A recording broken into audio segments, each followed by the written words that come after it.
Hi, everybody, and thank you for joining us today for Deborah Kobylt Live. Great guest in studio today, Nikki Bruno, post-divorce empowerment coach. That's right. You're also the founder of an incredible podcast, The Epic Comeback.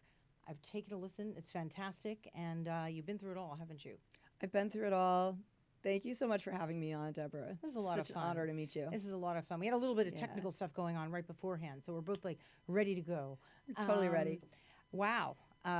Tell me why you even started your podcast. What's your journey, if you will, into doing this? Yeah, well, I'm gonna make it in a nutshell. So I grew up as an overachiever. I grew up in a loving and functional family. Came up through Princeton and Harvard, and married the man of my dreams. And we had a really incredible life together. Lots of travel, lots of really good stuff. And then we had 2 children, a boy and a girl. That'll do it. What's that? I'm kidding. I said that'll do it. She said that'll do it. Oh my gosh.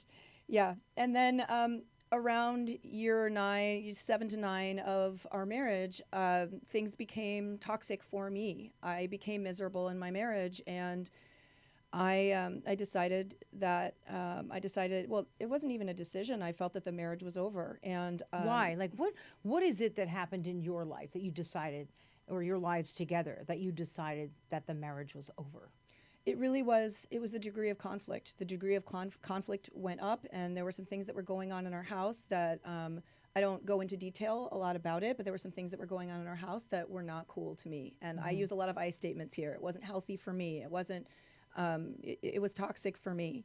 And also some of the uncool things that were happening in our house were starting to happen in front of our children. And I was saying to myself, I am not going to raise my daughter or my son in this environment. And so I decided to file for divorce, and my then husband and I went through a 3-year-long high conflict divorce. And emotionally speaking, it almost broke me. It was extremely painful, and it impacted every aspect of my life, my health, finances, relationships with my children, relationships with other people in my life. The impact of a divorce, any divorce, but particularly there are more or less messy divorces, and particularly high conflict divorces that go a long time and then involve a lot of conflict, are intensely impactful, not only on the couple, but also on children and family and relationships. Why does it have to be War of the Roses? Why can't people amicably look at their finances, what they have, split it up? Okay, look, I haven't been through this, but I have many friends and family members who have. I don't get it. I'm thinking, why don't you just peacefully get out? Obviously control, right? Or one doesn't want to leave and then they make it miserable. What was your situation? It's about disagreement. To some extent, when there are disagreements, not only about the divorce itself and whether it's going to happen, but also about children, about finances. Children and finances are really the 2 hot button issues that create conflict in a divorce situation. But yes, there are absolutely more amicable ways of going through the divorce process. And when I came out on the other side and did some healing and took a year, basically, Deborah, to suck my thumb and get my feet back underneath me and make sure my kids were okay, because they were really, really little at the time, I decided that I was going to stage an epic comeback in my life. I was going to get my mojo back. I had lost it, man. I had lost my mojo. Tell me about that, because I've known plenty who have. What do you go through when you lose it? When you lose it, it's like losing, the way I like to put it is my sacred relationship with myself. Meaning my self-esteem was in the toilet. I didn't trust myself and my own decision making as much as I had for the rest of my life up until that point. If you think about it, when you are in a high degree of conflict with the person you have shared the most intimate moments and years and time and children of your life with, you can't help but question almost everything about yourself. You question yourself as, am I a good enough partner? Am I a good wife? Am I a good mom? Because some of my parenting skills were under attack. Let's face it, you probably had no patience. You were probably always frazzled and anxious. Am I right? Not always. I like to think that I was a fantastic mom. No, when you were feeling like all that stress from the divorce, right? Or no? Yeah, it certainly impacted my parenting skills. However, I maintain that I'm a really fantastic mom, and it's hard when the person that you had children with is telling you that you're making awful decisions, that you're ruining his life, that you're ruining your children's life. And I mean, there were a lot of dark moments of the soul, a lot of dark moments of the soul where I didn't know how I was going to get through it. And there were also moments when I didn't know if I was going to get through it. I had never gone through basically 2.5 to 3 years of either crisis or near crisis. It's not easy. And no matter how much mojo you have, no matter how highly educated you are, no matter how much of a kick-ass career woman you are, it still can bring you down. It still can bring you down. You are Harvard and Princeton educated, correct? Yes. You studied anthropology. What were you doing for work at the time that you were a parent and that you decided to file for divorce? Were you working? At that time, I had my own business. I've been a solo mompreneur since 2007. I love that. And yes, and I had my own editorial services business. So for almost 20 years, I was in the book publishing industry as an editor and a writer. And I started out working for companies as an in-house editor for Scholastic and then later for Prentice Hall. And then after I got married, I decided to start my own business. So for 11 years, I was a freelance editor and writer. I had a successful business, and that's what I was doing throughout my marriage until around the time my son was born, I started thinking about another career transition because I was kind of sitting in my living room with my manuscripts, and they were just I could hear the crickets, and I wanted to do something more interactive and more and just directly. be out there more with people, right? Totally. I mean, a lot of moms have these, at-home businesses, which, by the way, is great. You need to keep your own money, make your own money somehow, right? Yes. But I know what that can be like, and you're sitting home and you're thinking, please, I have to get out of my slippers and my pajamas and go to work and maybe do my hair. You know what I mean? Yeah, I get it, because we all fall into that trap where you're just sitting home and you're in your worst possible clothes with holes in them.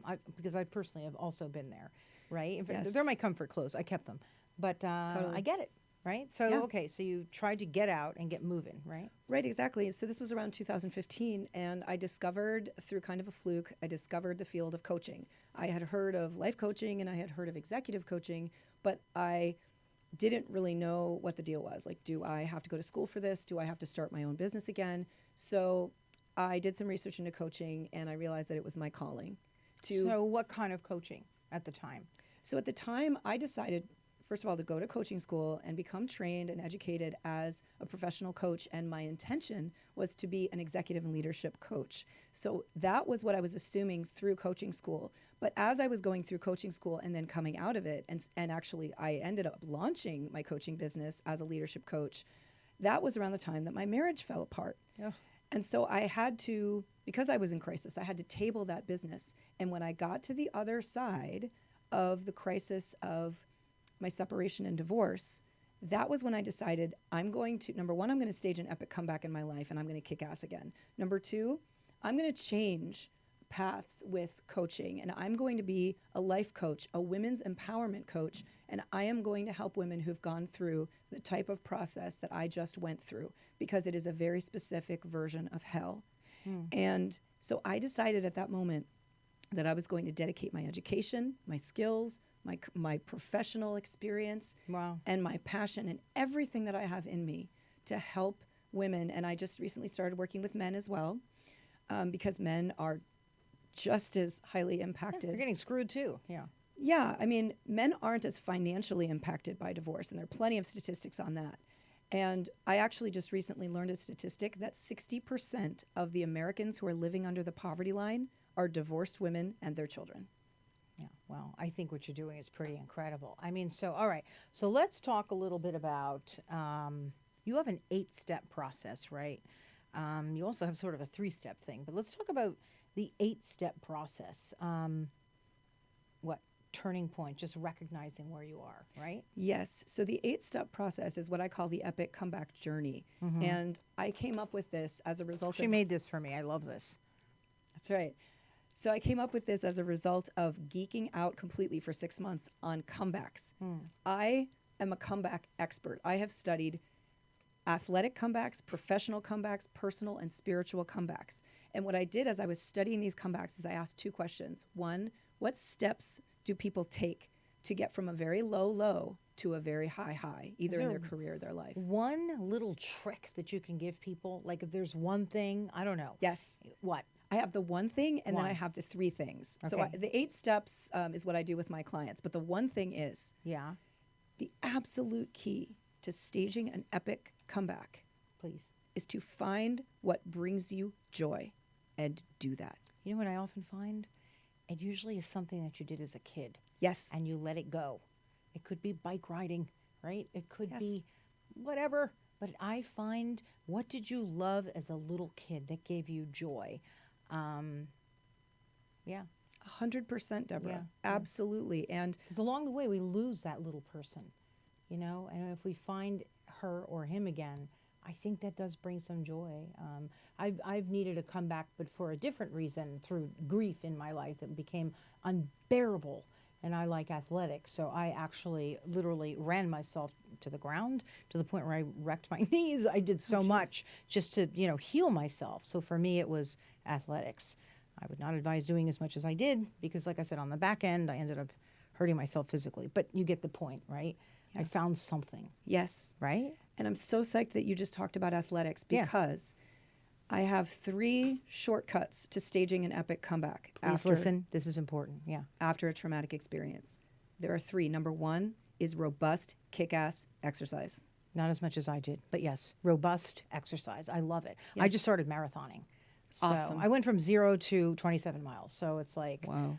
again, I wouldn't do that. But so for You you, go, girlfriend. no, it was ridiculous. So for you, it was robust exercise. What could that be in the form of a class, right?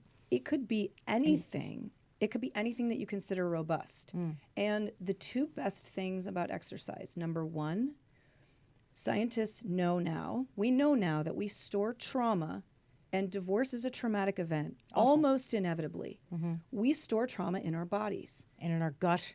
and in our gut Hello. and in our brains. Trauma changes our neurology. Trauma causes parts of the brain, I believe, don't quote me on this, but you're quoting on me on this, is to shrink. Parts of the body, parts of the brain to shrink. So exercise, robust exercise, is an amazing way to express and process emotions and trauma that we're holding in the body. So when I would have a really stressful interchange with, regarding our separation or divorce with my husband, rather than lying on the couch and crying and feeling awful for myself, Get out. which was one of the ways that I coped, I would do a workout. I would lift weights. So the more kind of active, I highly recommend martial arts, kickboxing, like stuff that can help you express your emotions, like rage, like sadness, like loneliness, all of those things.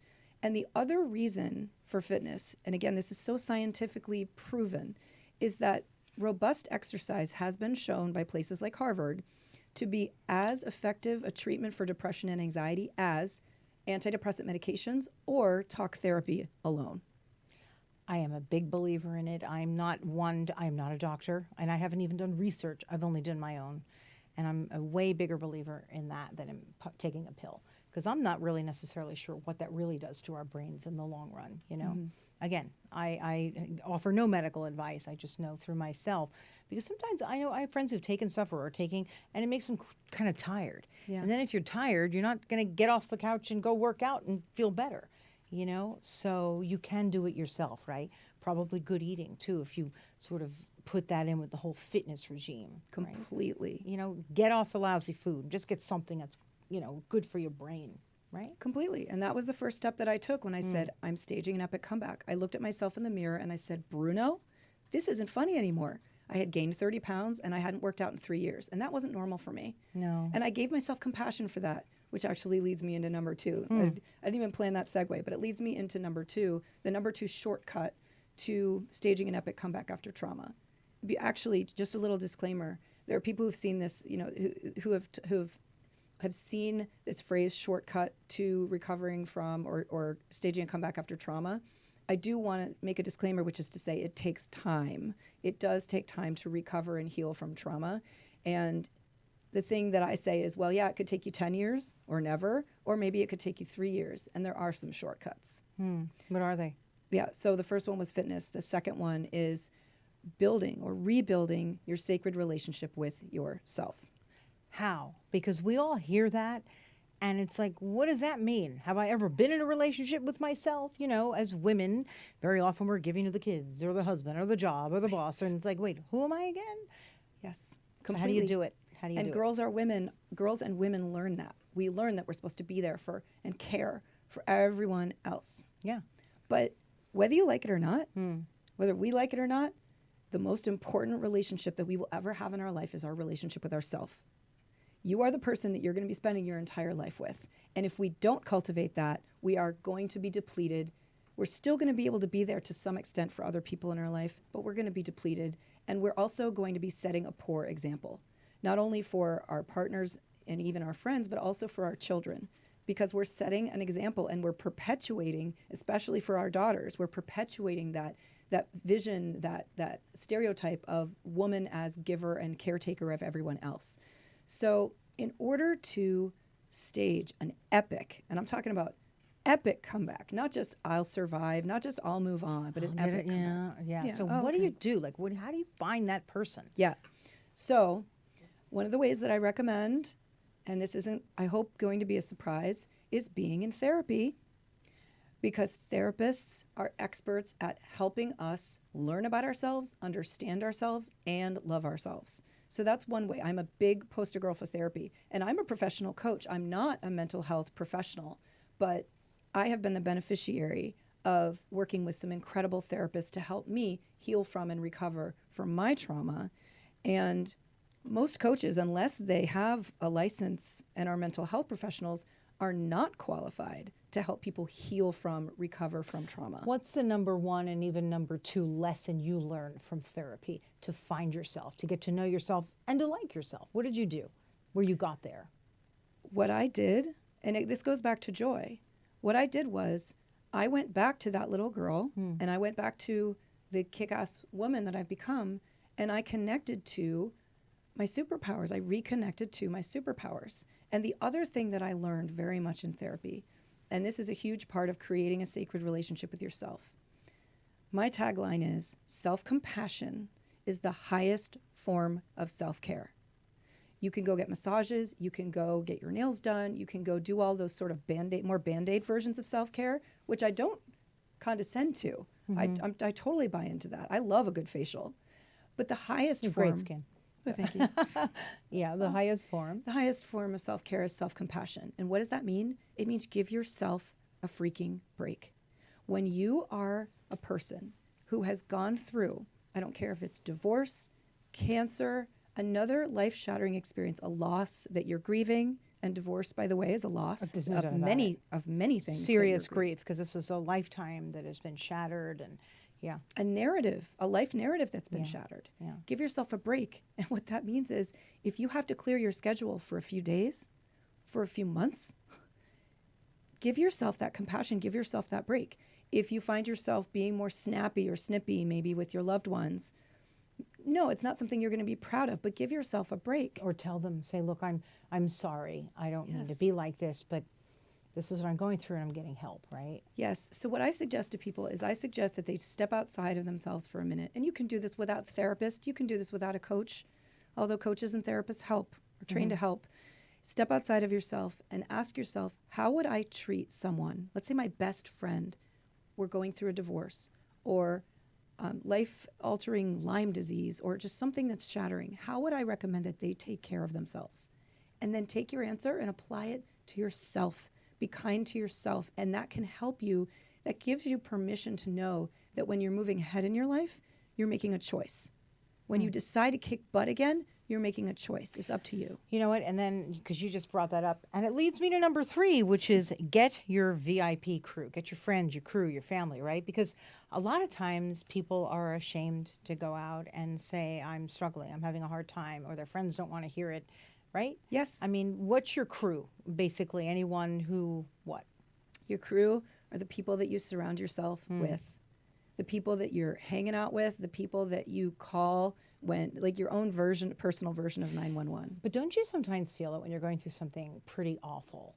Sometimes your crew is a little bit like, whoa. And, you know, I have seen that. Yes. and then people are just a little bit like standoffish, like they don't want to deal with the problem, they don't want to hear it. Maybe they like the husband, and you sometimes shift your crew, right? You sure do. What do you do then? What That's hard. It is. It's Yeah. very, very hard. And when we go through something that's really awful, and sometimes when we go through something that's really incredible and brings us joy, and we totally like kick some ass, that's also a moment when sometimes there are people in our life who we think are going to be right there with us, and they kind of fall away, and they're kind of not supportive. And then other people who you don't expect who are right there with you.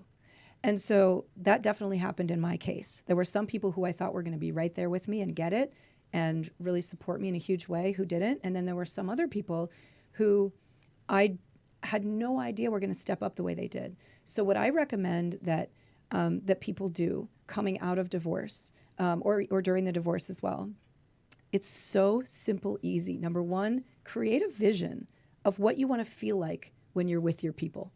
Create a vision of, do you want to feel super supported? Do you want to feel like you're having a blast? Do you want to feel unconditionally loved? Those kinds of things. And then take a look at who you know and your people and spend more time with the people who help you feel that way. That's fantastic. It is great advice. Simple. Sometimes, though, as you don't know, and you show up in a crowd and you're laughing, but the inside of you isn't laughing at all. And I really think people can feel that energy. They know. Yes. And that's just hard. That's why hopefully you have even if it's a tiny support group to get you through that, right? How about you? Like, how long has it taken for you to just feel like you're okay again, that you're Bruno again? So I would say from the date of when I moved out of the marital home, so the day that we separated, it took me about a year to suck my thumb and to feel like I was back on my feet. But that doesn't mean I was filled with joy all the time. After that, it probably took me maybe 3 months to feel like I was me again. That's not bad. Well, Wow. the I mean, steps some that I people took- it takes years. Are you kidding me? Deborah, I was ready. Yeah, I you was were ready. And the reason I was ready is because I had been in therapy. I had gone through the steps of grief. I took care of my emotional health. And the day that I decided to start staging an epic comeback, I started working with a fitness coach, and I also hired a business and mindset coach named Mark Cordone. I want to give him some real props because my first session with him was like a 6-hour-long marathon VIP coaching session. Within that session, I established this is my life purpose. This is the purpose for my new business. I'm going to be a power coach. I'm going to be an empowerment coach. I'm going to help women to kick butt in their lives again and find their mojo. So my business was and is my epic comeback. And it didn't take long for the blood to just start pumping in me again. It didn't take long because I was ready.